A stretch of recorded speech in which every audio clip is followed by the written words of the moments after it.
Hi friends, it's Kirsten.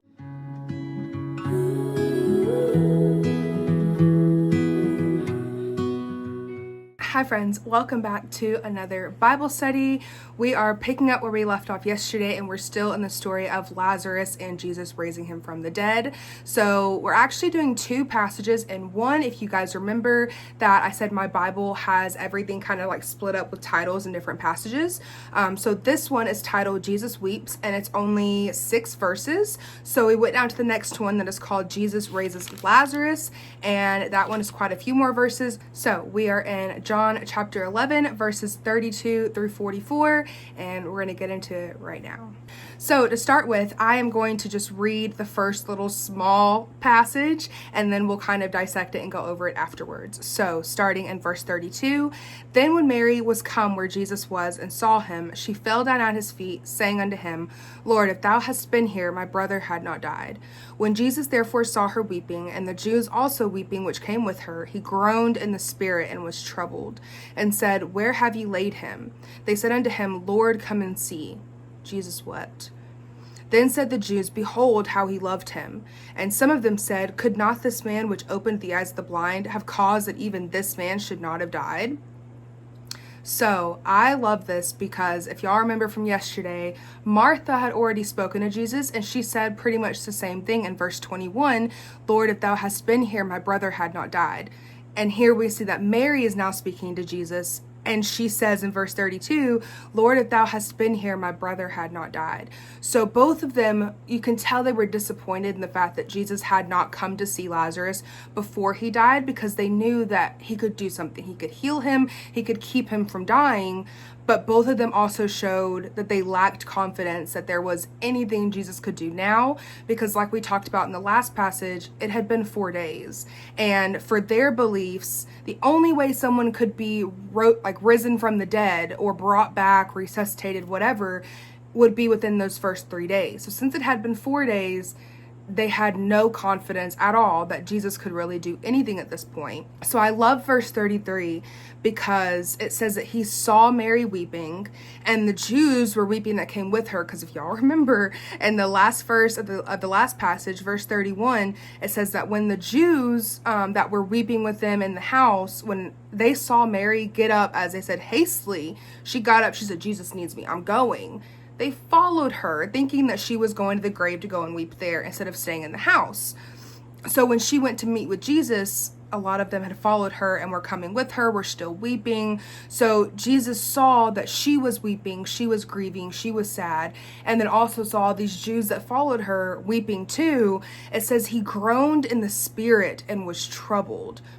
So this is like a perfect example of when we say that Jesus was God, but Jesus was also a man. He still felt the same things that we feel. He still felt grief. He felt sadness and heartache, and it troubled him to see all of them weeping, even though he knew what the outcome was going to be. He knew they were going to be happy and that Lazarus was going to live. But at this moment, he truly felt what they were feeling. And in verse 44, he just asked, Where is he? Where did you guys lay him? Where is his grave? And they all said unto him, Lord, come and see. And verse 35, Jesus wept. Like I said yesterday, that is the shortest verse in the Bible, fun fact. But to know that Jesus was crying. And I love this because the Bible really sets us up for, like I said before, how we should live in obedience to Jesus. And the perfect example was Jesus himself. When he walked on this earth as a man, he led by example. So we're following in his footsteps, the same way like after we get saved, we get baptized, following in obedience to Jesus because he was baptized. We share the gospel because Jesus shared the gospel. We're living in obedience constantly to him and doing exactly what he did. He set the example. So in verse 35, when it says that he wept, it gives us permission almost to cry, to feel those feelings, and to know that it's not a sin to cry. It's not a sin to question and ask why something is going wrong. The point is to let it all go back to Jesus. Let us to keep that faith and that trust in him, even if we're feeling heartache and confusion and brokenness and sadness, and we're overwhelmed with the feelings of being human, because guess what? Jesus did too. He wept, he cried, he set the example. Then verse 36 and 37 kind of show, again, John does this so beautifully and letting us see that Jesus really was the dividing line in humanity. And y'all will hear me say this numerous times in this whole entire book because he really puts an emphasis on that theme. Because here, verse 36, some of them said, behold, how he loved him. They saw Jesus crying and said, oh, wow, he loved Lazarus. He loved him as a friend. He was a dear brother to him. But then some of them said, this man who opened the eyes of the blind before. You guys remember that? The man that he healed that was blind from birth. It was a really big deal. They're saying if he can heal the blind, not just bring back sight, but if he can heal someone who had been blind from birth, could he not have healed Lazarus before he died to keep him from dying? It was kind of like a sarcastic thing, but again, it was John showing the division was even more between the people when they saw him. So now we get into verse 38, which again, this is like a new segment in my Bible, and it is titled Jesus Raises Lazarus. So we'll start in verse 38. Jesus therefore again, groaning in himself, cometh to the grave. It was a cave, and a stone lay upon it. So I don't know if I'm just a little slow, if this is common sense, but when I read this and I was writing out my notes, I was like, oh my gosh, he went to the grave and the stone was there, the gravestone. It clicked for me, the reason why we call gravestones.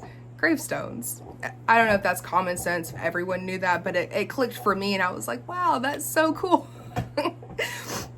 But the beginning of it says, therefore again, groaning in himself. So Jesus, it said he was troubled, but the fact that John repeated this twice now, and he saw this happen more than once, it just reiterates the point of Jesus was severely heartbroken. He felt this grief. Even though he knew what was coming, what he was about to do, he still felt this pain and this sorrow deeply.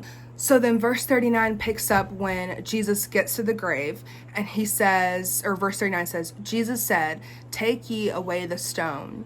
Martha, the sister of him that was dead, saith unto him, Lord, by this time he stinketh, for he hath been dead 4 days. So this verse kind of does two things in one.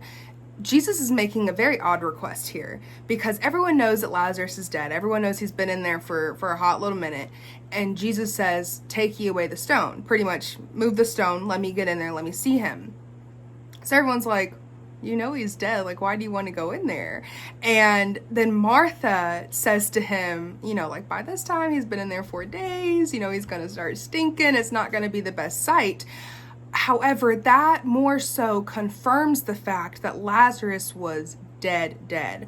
For anyone who would try to question this or rebuttal this by saying, maybe he wasn't really dead, maybe he was in a deep sleep or a comatose kind of situation, the fact that his body was already decomposing and he had a smell to him, confirmed the fact that the man was really dead, okay? So what Jesus was about to do was going to be an even bigger deal because they had that confirmation that Lazarus was dead. It wasn't just he woke him up. No, he rose him from the dead. So then verse 40, Jesus responds to Martha.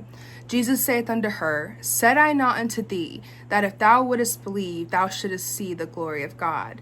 So, do y'all remember the other day when we started out in chapter 11 and we got to verse 4 and Jesus said, this sickness is not unto death, but for the glory of God, that the Son of God might be glorified thereby. We touched on this. So we said that the Son of God would be glorified and that this would lead to his crucifixion, his glory on the cross, but that the glory of God would be shown in the sense that only through God could Jesus be doing these things and raise him from the dead. So he kind of brings that back and he says, didn't I already tell you that you would see the glory of God if you just believed? So that kind of convinced her and she was like, you know what?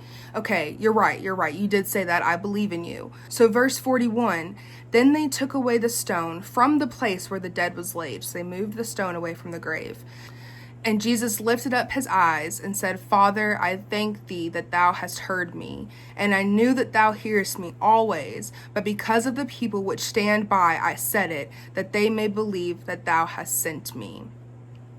So I love this for a couple of reasons. So number one, it says that he lifted up his eyes and said, so he was praying to God out loud in like the perfect posture of praise. Again, example. However, this is just Jesus showing us by example again, just of how he's praying to God, and I guess one of the ways that we can pray. So I love in verse 42 when he says to God, I know you always hear me, but because I'm saying these things and I'm about to do this thing in front of all of these Jewish people watching and listening, they're going to believe that you sent me, that I am who I said I am. I love that. So then verse 43 says, and when he thus had spoken, he cried out with a loud voice, Lazarus, come forth. So Jesus didn't just talk. He didn't just say anything like, Lazarus, come forth out of the grave. He didn't like lay his hands on him and do some like big spectacle. He cried out with a loud voice. He used a voice of authority, the authority that he has over death. And so Lazarus, come forth. And in verse 44, and he that was dead came forth, bound hand and foot with grave clothes, and his face was bound about with a napkin. Jesus saith unto them, loose him and let him go. So this has a couple parts as well, and this is also our last verse in this study. So the beginning of this verse says, and he that was dead came forth. He showed his authority, he spoke his authority, and Lazarus came forth from the grave. But the cool thing is, y'all know we love Enduring Word. This is the resource that I mainly use.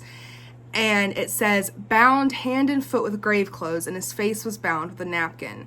So Enduring Word used this analogy and said this, and I loved it. I think it made things so much clearer, and it was actually pretty cool to know, was that when Jesus brought Lazarus back, he still had on his grave clothes. He still had the napkin on his face. He was wrapped up and looked exactly how people do when in that day the Jews would have to bury someone in a tomb. They had to wrap them up in these clothes, put a napkin on their face, all these things. So the fact that Lazarus was brought back and Jesus didn't take those clothes off of him, he didn't miraculously make him new and all of this stuff, it shows that Jesus did not resurrect him, he resuscitated him. So Enduring Word kind of used that comparison and saying that when Lazarus came back, he was still bound in these clothes, he still had the napkin on his face, he was resuscitated, not resurrected.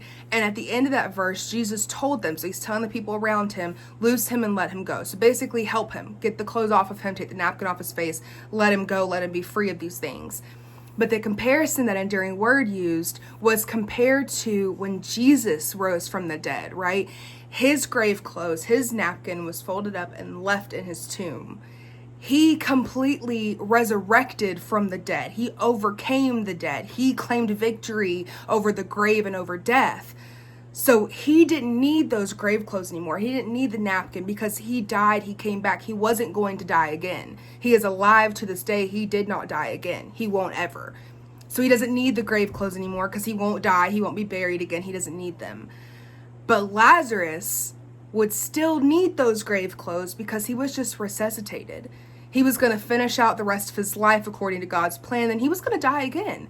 He's human. He was going to die again. He was going to need those grave clothes again. He was going to need to be buried again. Whereas compared to Jesus, when he died, he resurrected. He wasn't going to need that stuff again because he wasn't going to die again. He is still alive to this day. I think that is such a cool comparison and such a cool thing that they thought would be important for us to know. And I'm happy that I know it because I never thought of it like that. Again, I never really dove into the story of Lazarus like that.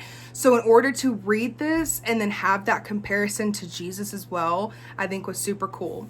So that is the end of today's study. Again, we were in John chapter 11, verses 32 through 44. So tomorrow we will pick up in verse 45, and the title of the next passage is The Plan to Kill Jesus. So I am fairly confident that Jesus's arrest, crucifixion, betrayal, resurrection, all of those things are coming up very, very soon.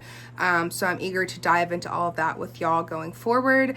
But as always, if you guys are getting something from this, if y'all are loving these, if you're learning something, please go ahead and subscribe to follow along for the rest of our Bible study as we continue to dive in and see what God is laying out for us and actually get an understanding of what is going on.